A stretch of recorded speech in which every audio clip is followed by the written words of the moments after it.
సినీ నటులు రాజ్ తరుణ్ వ్యవహారంలో ఆర్జే శేఖర్ భాష కామెంట్స్ పై సీరియస్ అయ్యారు బాధితురాలు లావణ్య. తమ వ్యవహారంలో ఆర్జే శేఖర్ భాష ఎంటర్ అవ్వాల్సిన అవసరం ఏముందని ఆమె ప్రశ్నించడం జరిగింది. అతని వల్ల పడి ఎందరో మోసపోయారని ఆమె అంటున్నారు. ఆర్జే శేఖర్ భాష భాగోతం త్వరలోనే బయట పెడతానంటున్న లావణ్యతో మా ప్రతినిధి ప్రభు కిరణ్ ఫేస్ టు ఫేస్ చూద్దాం. రాజ్ తరుణ్ లావణ్య ప్రస్తుతం వివాదం కొనసాగుతున్న క్రమంలో ఆర్జే శేఖర్ భాష కొన్ని కామెంట్స్ చేశాడు. సంచలనమైన కామెంట్స్ అవి. సో ఆ కామెంట్స్ పైన స్పందించేందుకు ప్రస్తుతం లావణ్య మనతో పాటు ఉన్నారు. ఆమెతో మాట్లాడదాం. అసలు కామెంట్స్ ఏంటండి? అసలు మీ ఇద్దరి మధ్య జరిగిన సంభాషణ ఆడియో లీక్ అయింది కదా. సో ఇందులో శేఖర్ భాష మాట్లాడుతూ కూడా కొన్ని ఆరోపణ చేశారు, కొన్ని కామెంట్స్ చేశారు. సో ఏంటి అసలు నార్సింగ్ పోలీసులకు మీరు నిజంగానే ఫిర్యాదు చేశారా? వెళ్ళానండి. రేపు మార్నింగ్ అన్నది అవుతుంది. మా లాయర్ వస్తున్నారు, రేపు మార్నింగ్ చేస్తారు. ఏంటి అసలు మీ ఇద్దరి మధ్యలో జరిగిన కామెంట్స్ ఏంటి? అసలు శేఖర్ భాష మీ ఇద్దరి మధ్యలో ఎంటర్ అవడానికి కారణాలు ఏంటి? అసలు అతను ఎవరో మాకు తెలియదు. ఫస్ట్ నిజంగానే మగజాతి ఆనిముత్యం అని అనుకున్నాను. బట్ తర్వాత పెయిడ్ ఆర్టిస్ట్ అని తెలిసింది. నాకు ఇప్పుడు కూడా అతని మీద కోపం ఏం లేదు.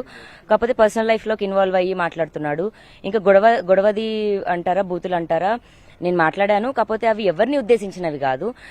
నాకు నా 10 ఏళ్ల జీవితానికి జరిగిన ఒక పెయింది. నేను నా భర్తతో 4 గోడల మధ్యలో మాట్లాడుకున్న ఒక దాన్ని తీసుకొచ్చి అతను రాజ్ ఆర్జేకి ఇవ్వడం, ఆర్జే శేఖర్ భాష ఏమో మొత్తం అన్ని మీడియాల్లోకి వెళ్ళి పదే అదే నిమిషం ప్లే చేస్తూ ఉండడం, నన్ను బ్యాడ్ చేయాలన్నదే ఉద్దేశం. 1 ఇయర్ నుంచి రాజ్ ఏదైతే చేస్తున్నాడో, మాల్వి ఏదైతే చేస్తున్నాడో, వాళ్ళ తమ్ముడు ఏదైతే చేస్తున్నాడో, ఇప్పుడు +1 ఆర్జే శేఖర్ భాష ఆడాడు తప్ప ఇంకా అంతకుమించి ఏం లేదు. నేను బయటకు వచ్చి నేను చెప్తున్న పెయిన్ మీ అందరికి అర్థమై ఉంటే నన్ను ఎవరు తప్పు పట్టరు అని నేను కోరుకుంటున్నాను. స్టార్టింగ్ నుంచి కూడా మీరు రాజ్ తరుణ్ కావాలని కోరుకుంటున్నారు. సో సడన్ గా శేఖర్ భాష, ఆర్జే శేఖర్ భాష ఎంటర్ అవడానికి అసలు ఆర్జే శేఖర్ భాషను పంపించింది రాజే అండి. అంటే మరి ఇతను ఇన్వాల్వ్ అయ్యి అడిగాడో, నేను చేస్తా భయ్యా అని అడిగాడో, మరి లేకపోతే రాజ్ ఏమన్నాడో నాకు తెలియదు. కానీ మా లైఫ్ లో అంతకు ముందైతే అతను ఎప్పుడు లేడు.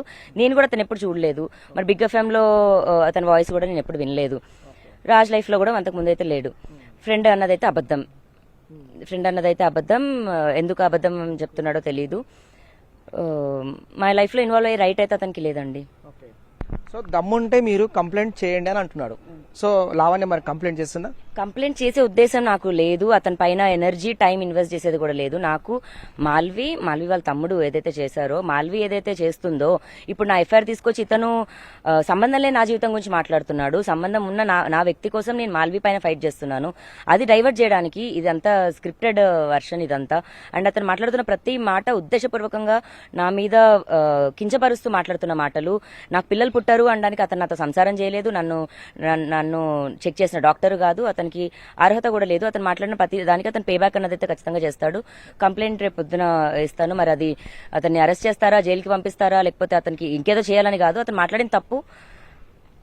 సో శేఖర్ భాష మాట్లాడుతూ కూడా మీరే రాజ్ తరుణ్ ఇంట్లోకించి పంపించారని ఆరోపణ చేస్తున్నాడు. నేనేది అబద్ధం చెప్పట్లేదండి. 2017లో అతను వెళ్ళిపోయాడు, ఇవన్నీ అబద్ధం. March 15th అతను వెళ్ళిపోవడం జరిగింది. 15th or 13th అంతే. ఈ ఇయర్ 2024 13th మాత్రం ఇంట్లోంచి వెళ్ళిపోవడం జరిగింది. నేను పంపలేదు. పంపితే నేను ఎందుకు బయటకు వస్తానండి? ఇన్ని సంవత్సరాలు రాని మనిషిని ఈ రోజు నేను వచ్చానంటే నేను దేనికోసం వచ్చానని ఒకసారి అర్థం చేసుకోండి. సో మొత్తంగా ఆర్జే శేఖర్ భాష తమ ఎపిసోడ్లోకి ఎంటర్ అవ్వాల్సిన పరిస్థితి కాదు. ముఖ్యంగా నేను రాజ్ తరుణ్ కోసమే పోరాడుతున్నాను, రాజ్ తరుణ్ కావాలంటూ లావణ్య చెప్తోంది. సో ఆర్జే శేఖర్ భాష పైన కూడా కొంతమంది బాధితులు ఉన్నారు, విక్టిమ్స్ ఉన్నారు. వారందరూ కూడా పోలీసులను ఆశ్రయించే సిచ్యువేషన్ కూడా ఏర్పడుతోంది.